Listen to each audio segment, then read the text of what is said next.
قال أتى النبي صلى الله عليه وآله وسلم صباطة قوم فبال قائما ثم دعا بماء فجئته بماء فتوضأ. هاي نهاية الحديث. شلون عرف باله واقفا؟ شافه. صح لو لا؟ خلاص خلصت كلامك؟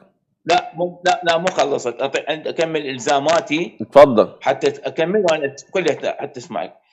اولا احب اقول لك فالشغله، في عهد الرسول صلى الله عليه وسلم ما كان اكو بنطلون، وبالتالي ما كان اكو سحابه. افهمني، ما اذا اكمل.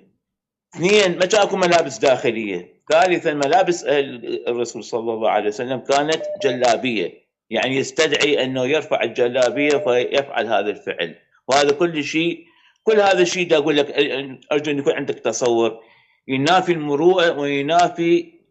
والرسول صلى الله عليه وسلم قال عليه